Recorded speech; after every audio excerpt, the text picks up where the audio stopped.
Okay, on to chapter 2 on advertising, or how Tony the Tiger gave me brain damage. The chapter starts with a quote from Adbusters founder Kalle Lasson. He says, "At the battle in Seattle, which was the World Health Organization protests in 1999, I asked people, why are you here? The answers ranged from Buddhist homilies to anarchist rants. But one man said something I'll never forget. Ever since I was a baby, crawling around the TV, I've been lied to. I've been propagandized. I've been told all my life that I'll be happy if I buy stuff and worship the cool. Now I feel diminished, warped. I'm a pale version of what I could have been. I've been mind effed. And now it's payback time." And the second quote I have here is, "Open happiness, brought to you by Coke." All right, on to the real chapter. I am a spoiled brat. I want a new watch, a new TV, a new car, a new life. I want everything this world has to offer and more. I want victory. I want sex with supermodels. I want a sharp-looking suit. I want my life to look like a commercial, and I'm not the only one. I was watching Conan O'Brien the other night, and there was this comedian named Louis C.K. on the show. He was talking about the recent recession and how a little adversity might do us some good, especially teens and 20-somethings, which he termed the crappiest generation of just spoiled idiots. It's true, we are a bunch of spoiled idiots. Here's a little of what he had to say. When I read things like, the foundations of capitalism are shattering, I'm like, maybe we need that. Maybe we need some time where we're walking around with a donkey with pots clanging on the sides. Because everything is amazing right now and nobody's happy. We live in an amazing, amazing world and is wasted on the crappiest generation of just spoiled idiots that don't care. Because this is what people are like now. They're like, they've got their phone and they're like, oh, it won't work. Give it a second. It's going to space. Can you give it a second to get back from space? Is the speed of light too slow for you? I was on an airplane and there was internet. High-speed internet on the airplane. That's the newest thing I know that exists. And I'm sitting on the plane and they go, open up your laptop, you can go on the internet. And it's fast, and I'm watching YouTube clips, and I'm in an airplane. And then it breaks down and they apologize. The internet's not working. And the guy next to me goes, this is bullshit. Like, how quickly the world owes him something he knew existed only 10 seconds ago.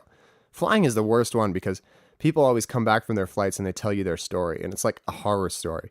They act like their flight was a cattle car in the 40s in Germany. That's how bad they make it sound. They're like, it was the worst day of my life. First of all, we didn't board for 20 minutes. And then we get on the plane, and they made us sit there on the runway for 40 minutes. We had to sit there. Oh, really? What happened next? Did you fly through the air incredibly like a bird?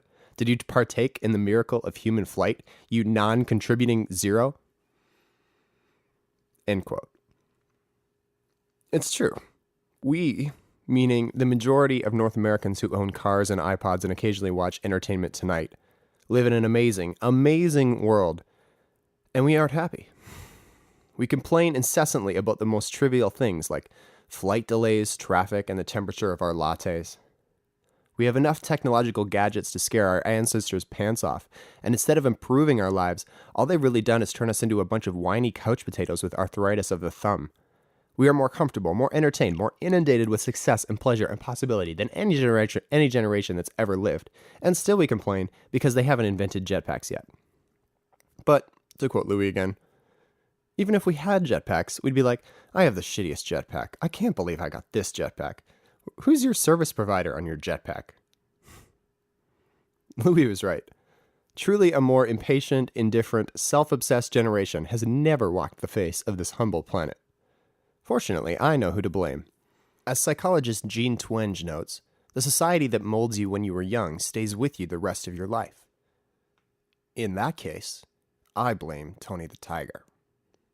I blame every animated character who convinced me that sugary cereal, Hot Wheels, and Nintendo would make me happy, who inhibited the natural process of growing up, causing crippling anxiety and despair. They are at fault for inducing a profound disappointment in real life.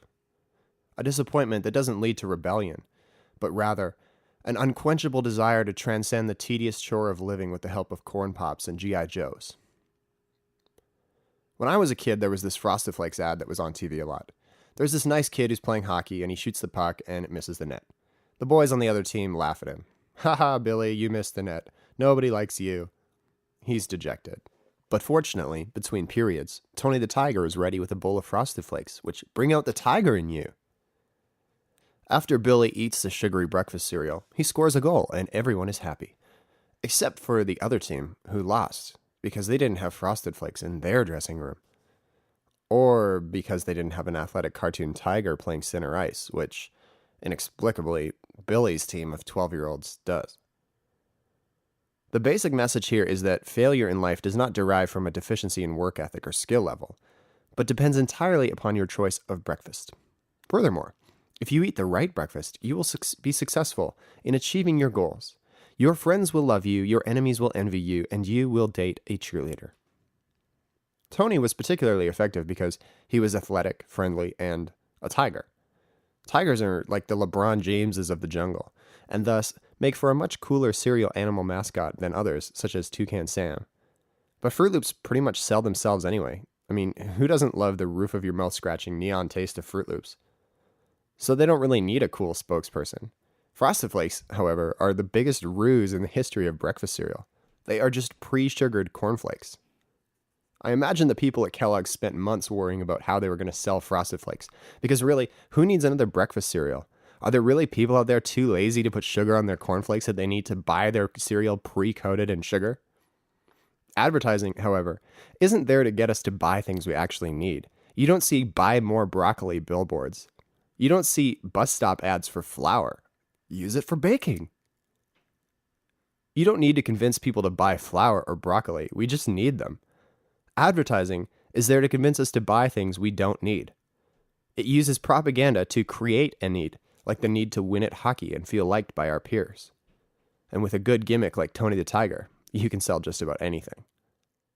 I wonder how many of my decisions in life have been subconsciously directed by colorful gimmicks like Tony. I mean, before Tony the Tiger, I was happy with toast and oatmeal. But when I was taught that you needed to eat Frosted Flakes in order to make the NHL, in order to find success and popularity and happiness, I wouldn't eat anything else. By not buying Frosted Flakes, my parents weren't simply ignoring my preference in cereal. They were quashing my hopes and dreams. Now, this may come as a surprise to you, but I didn't make the NHL. I did play Pee Wee hockey, however, which is more than I can say for most of my peers. It's sad to think that for every kid who took up sports to be like Tony, at least 2 or 3 others became obese instead, thanks to an addiction to Tony's sugary cereal and a preference for skating around in NHL 93 for Sega Genesis, rather than on real ice. Apparently, I wasn't alone in my experience. In the early 80s, marketing agencies figured out that the bulk of advertising should be directed at kids. This is because kids are easily manipulated. Today, I am too smart and or jaded to believe that I will make the NHL if I eat more Frosted Flakes. Kids, however, are the least cynical members of society. They are naive. They are easily coerced towards a life of conformity, and to see the most trivial things, like breakfast cereals, in degrees of social acceptability and future success. As well, young people have, to quote Benjamin Barber, the biggest discretionary spending power of any demographic in history. This is why there are like 17 animated characters that sell breakfast cereal. Unfortunately for the marketing industry, children are prone to growing up. At least this is what society has usually encouraged them to do.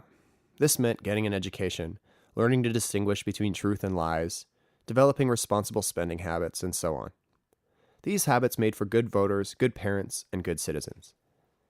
But things have changed.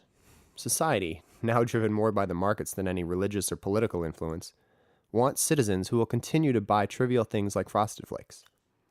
It wants people who are easily manipulated by advertising. Hence, these companies would actually prefer that we remain like children, if not in body, at least in mind. And so this is the point of advertising, to get you to think less like an adult and more like a child. Some call this process infantilization. To quote Benjamin Barber, it is marketing that aims at inducing puerility or childishness, in adults and preserving what is childish in children, trying to grow up, even as children are empowered to consume. For many, growing up has taken on a different look. To kids these days, growing up looks like living the brand-sponsored life they see on TV. The template of adulthood has changed. No longer is adulthood associated with burdens of responsibility. Instead, to the countless children whose parents let them watch Friends and Sex and the City, or whatever the present-day equivalents are, adulthood is associated with freedom. Barber says that, nowadays, Peter Pan is neatly inverted. Instead of wanting to remain children, Billy wants to become an adult as soon as possible because adults can buy and do whatever they want. However, once this process works itself out, Billy finds that he missed out on something. His childhood was over too quickly. He's lost his innocence, and with it, his ability to enjoy the simpler things in life, to play simple games, feel simple emotions, enjoy simple pleasures. So he looks to modern merchandisers to help him buy the fun for which his youth once offered him costless access. Of course, they are glad to oblige. Have you heard that Disney now has a cruise line? Feel young. Drink Pepsi. We still give in to their tired gimmicks, their unsubtle appeals to our inner child.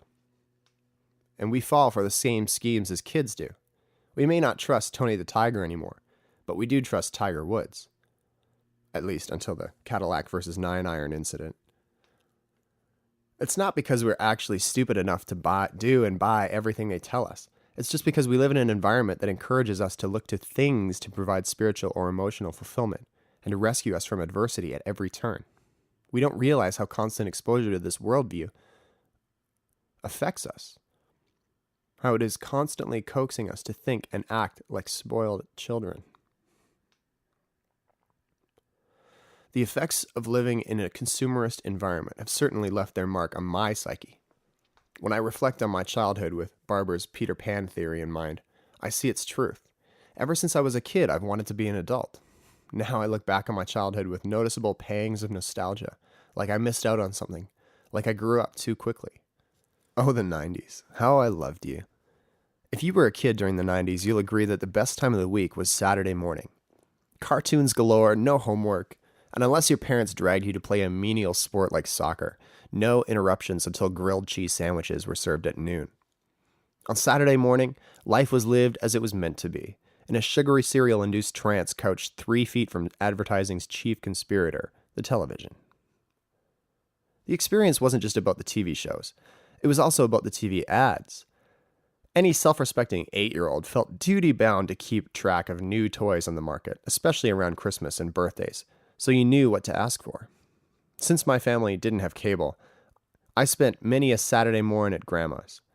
I would often bring a notepad along and scribble down rapid-firing Nerf gun or G.I. Joe jungle set in sequential order of sense-destroying, lust-inducing product magnetism. When the sensational phenomenon of Pogs broke out, a frenzy of activity bent on completing collections of the most useless object imaginable. I mean, is anything more trivial than a bottle cap? Was unleashed. When I won a few Pogs and carried home my freshly plundered bounty, I was a conqueror of nations. When I lost, I was crestfallen with defeat and would sulk in brooding despair for hours. Maintaining a steady emotional equilibrium was not my, or most children's, strong point. Finding a joyful temperament was, in my case, directly tied to the accumulation of G.I. Joes, hockey cards, and Pogs. It's a state I'm not sure I've grown out of. The potential for objects to consume my time, my mind, my emotions, and even my relationships speaks to the overwhelming power of the consumerist agenda. Instead of society coaxing me towards nobler pursuits, it encouraged and enabled selfishness. It laid a foundation for the man, or rather, the consumer, I would later become. As kids, many of us were addicted to video games, Pogs, and Frosted Flakes. As we grew older, our addictions shifted, and we became slaves to the IKEA nesting instinct. The mindset never really changed. Collecting stuff like cardigans or antique furniture or purses or whatever useless objects the market drums up should not continue to consume my time, my relationships, and my life years later. The childish need to fashion an identity through collections as something I should have left behind in childhood, something I should have grown out of, because it's a philosophy that wears out faster than a pair of Nikes. Yet still it lingers, often reminding me that life would be better if I just bought this thing or that. When I was a kid, society taught me how to collect stuff, how to base my self-worth on the things I'd collected. When I got a little bit older, I learned something new. Life is about collecting things, sure, but it's also a competition. When you're really young, competition doesn't matter. Kids don't know how to compete because they are not aware of a predetermined standard of success when it comes to building a Lego spaceship or coloring in Baloo the bear from The Jungle Book. This is why kids play soccer. Nearly every kid I ever played with didn't care if we won or lost. The whole objective of soccer was making friends and going for Slurpee runs after the games. And the team parties at the end of the year, when watching old World Cup tapes would always lose out to watching popular kid movies like Cool Runnings or Home Alone. Also, it's fun to kick a ball. Direction doesn't really matter. However, when I got to about the age of 9 or 10, suddenly everything became a competition. It was probably around this time that I realized that if I wanted to be like Mike, I'd better start practicing. After I bought his shoes, of course. It was also around this time that my parents yanked me from my competitive corporate-sponsored world and moved the family to Africa. They thought it would be good to escape the North American bubble for a couple of years and wanted to do some humanitarian work there. It was probably a good idea, though I didn't think so at the time. But Mom, they don't have Frosted Flakes in Zambia. How am I going to be a great hockey player without Frosted Flakes? Apparently, this was more problematic than the fact that there was like one ice rink on the whole continent. Fortunately, I had a friend nearby who'd grown up in BC like I had, and was familiar with such cool things as Jurassic Park and skateboards and Christian rap. This made him okay in my books, as opposed to most of the other kids I met, who I judged as being lame because they didn't know that Nike shoes were cooler than Pumas, and had never heard of a Sega Genesis. In Africa, my drive to compete should have subsided, but instead, it got worse. As far as I remember, my friend Koopa and I competed over everything. In school, we competed at spelling bees and over science projects. Outside of school, we competed for the attention of particular girls and the friendship of older boys. We competed over who could dance more like MC Hammer, or who could rap all the words to DC Talk's Free at Last album. We even competed in soccer. Our relationship gained momentum as we figured out who was better at what. He was my best friend, but also my nemesis. He drove me to compete in just about everything, to prove myself, but also to breathe that elusive air of victory that tastes so sweet. By now, I guess that he's winning because he's about to graduate from Princeton and go work for Bill Gates, whereas I am the proud owner of a liberal arts degree and spend my days in Starbucks writing a book without so much as a loose thesis. Moving on. There is a time for such a thing as competition. This is a normal part of growing up. It helps you realize what you're good at and what you aren't, and, one can hope, teaches you how to be a gracious winner or a dignified loser. Competition is supposed to teach you how to act like a grown-up, and that when you grow up, you should stop seeing everything as a competition. But we don't grow out of this mindset either. The number of people I know that still see life as a competition is astounding. In fact, this idea informs our culture's present idea of success. Success is beating your neighbor at everything and anything. I win at football, therefore I win at life. And if you can't win at football, at least win at collecting stuff like cars or ex-wives.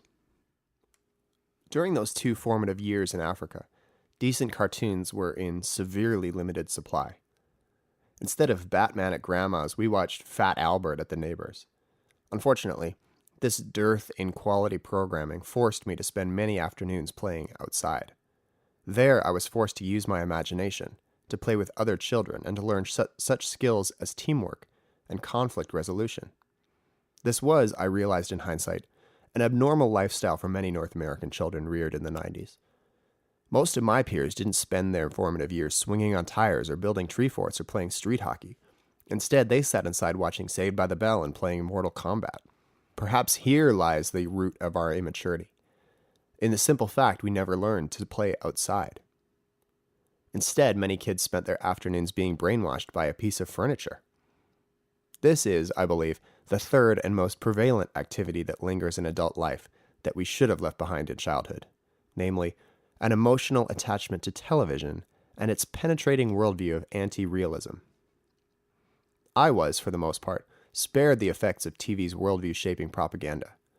Fat Albert just wasn't violent enough to keep my interest, and the ads in Zambia were terribly produced. I can offer at least one example from my youth, however, of TV's quasi-religious authority and its effect on me. A year or so after my family moved back to Canada, we got a TV with one of those awkward antennas you had to wiggle for 15 minutes before one or two other fuzzy channels would come into view. It wasn't supposed to matter, as the children in our family weren't allowed to watch TV on weekdays, at least after 5 p.m., when our parents came home from work.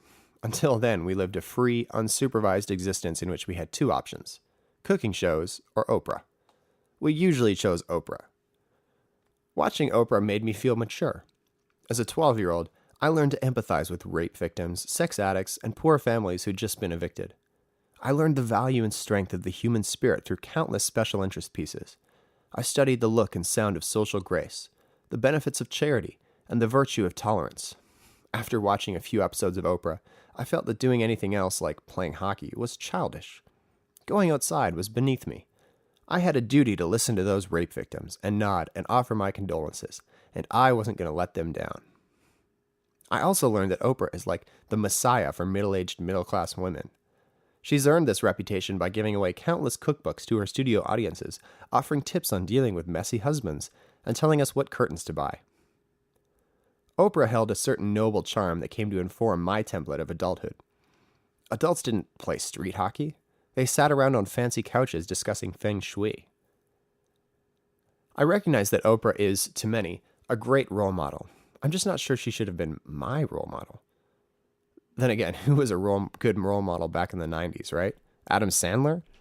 At least Oprah didn't encourage bad language, intermittent drug use, and fits of rage directed at popular game show hosts. At least, not on camera. I made do with what I was given, and when I was 12, I chose to watch Oprah most weekdays instead of playing road hockey or shooting hoops. Maybe this is why I have such a hard time telling other people that I disagree with their beliefs on abortion, or why I sometimes catch myself wishing I had curtains with a fuller drape. There is something unnatural about a 12-year-old boy being so addicted to television that he'll watch Oprah every single day just because it's on. To my mind, however, it was justifiable. I'd put in a good long 8-hour day at school. I deserved a break. In fact, I believed that since I'd worked so hard at school, the rest of my time should be spent at leisure. These were the spheres I believed life should be split into: work and play.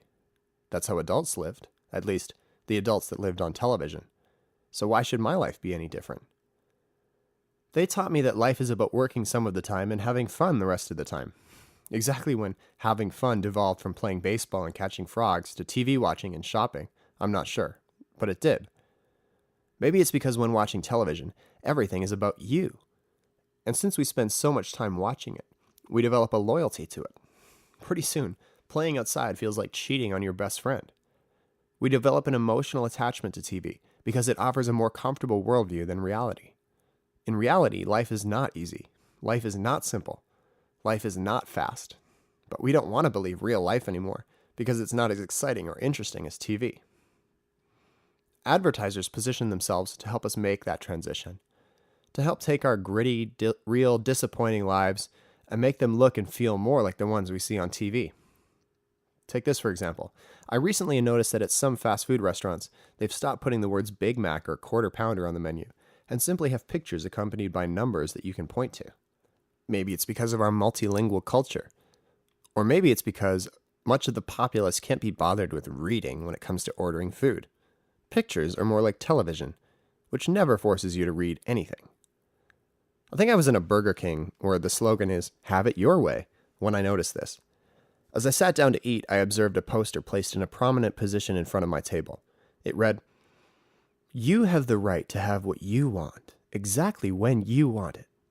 Because on the menu of life, you are today's special, and tomorrow's, and the day after that. And, well, you get the drift. Yes, that's right. We may be the king, but you, my friend, are the almighty ruler." Seriously, that's what it said. I have a picture. It promised me the world, just like TV. I had half a mind to test their extravagant promises by walking up to the counter and asking for my own universe in a bag, or something equally preposterous like a Big Mac. But I'm sure the stereotypical teenager in my imagination, basically Superbad's Jonah Hill wearing a BK cap, would reply, "I'm sorry, sir, we don't serve Big Macs here. "This is not a McDonald's. This is Burger King. We serve Whoppers." And I would reply, "Well, can you put an extra patty on that and maybe put half a bun between the patties and then put special sauce on it? Oh, and don't forget the pickles and sesame seeds." "No, sir, we can't do that. You can order a regular Whopper, Angry Whopper, or Whopper Jr. But your sign says I can have it my way." "That's just rhetoric, sir." "What's rhetoric?" "Rhetoric is when you say something you don't mean to get people to like you, or in our case, buy our greasy food." Speechlessness. Well, that was surprisingly articulate and honest. But don't you think that's like immoral or something? At this point, I'm sure our chubby antagonist would inevitably offer one of the two most hackneyed excuses of all time. Either A, everyone else is doing it, a statement subtly underscored by the compulsory shoulder shrug, or B, whatever dude, I just work here. A statement not so subtly underscored by the combined action of rolling the eyes and raising the brow. Unfortunately, either of these comebacks would effectively disarm my penetrating query with a perfect blend of stupidity, irreverence, and cunning linguistic skills. Damn corporate bureaucracies and their clever drones. I apologize if your first job was at Burger King. I'm looking at you, Dane Cook. The BK propaganda wasn't only written on the walls either. It was written on my cup, too. It read, "This cup makes a statement about you. It says, hey, look at me. I'm an ambitious and decisive person. You could have gone larger, but you didn't. You could have gone smaller, but you decided against it. No, you know exactly what you want in life, and that you should always have it your way." Again, I have a picture. When I took another sip from that cup, a small part of me died. I don't believe that I'm an almighty ruler. I don't think that I'm a god. That thought is very frightening to me, because I wouldn't be able to handle the pressure. I would make for a pretty awful god. People like Richard Dawkins would be justified in telling people not to believe in me. Neither do I think that I'm defined by my cup. I don't believe that people form opinions on me based on the fact that I'm sipping Diet Coke from a medium-sized cup at Burger King. Can you imagine it? Hey, that guy chose a medium cup. He must be ambitious and decisive. I wonder if he's sipping Diet Coke. That means he cares about his health, but he's also hip and authentic because Coke is the real thing. I should be friends with him. Dang, if life were like this, I'd be the most popular guy around. But as nice as these marketing gimmicks sound, buying Frosted Flakes or BK burgers will not lead to instant popularity, happiness, and success. Still, this is what people who are in charge of selling hamburgers want me to believe. That if I buy their burger, people will like me. That I will be young again. That life will be like it is on TV. It is a worldview that has been taught to us since birth by the postmodern spectacle of sleaze and excess. And the lazy, self-obsessed generation you see before you, Mr. CK, is the helpless victim. Bred into submission by repetitive marketing schemes and clever gimmicks, we have been corrupted. Stripped of our pocket change, our innocence, and the ability to enjoy the simpler things in life, all in the name of selling more Frosted Flakes. As we experience disappointment in these colossal promises, we usually react in one of two ways. Either we become like drug addicts, chasing effervescent highs, or we decay into irrepressible cynics, incapable of hope or sincerity. The spiritual condition and emotional fortitude of one Generation Me seems ineffably bleak, a result of the emotional propaganda that is, as David Foster Wallace says, like somebody who smiles warmly at you only because he wants something from you. This is dishonest, but what's sinister is the cumulative effect that such dishonesty has on us. Since it offers a perfect facsimile or simulacrum of goodwill without goodwill's real spirit, it messes with our heads and eventually starts upping our defenses even in cases of genuine smiles and real art and true goodwill. It makes us feel confused and lonely and impotent and scared. It causes despair. Advertising to the overexposed causes despair.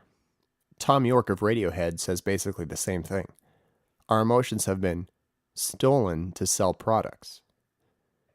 When we hear that BK offers love inside a burger and try it out and find it to be unsatisfying, we begin to harbor suspicion towards real love.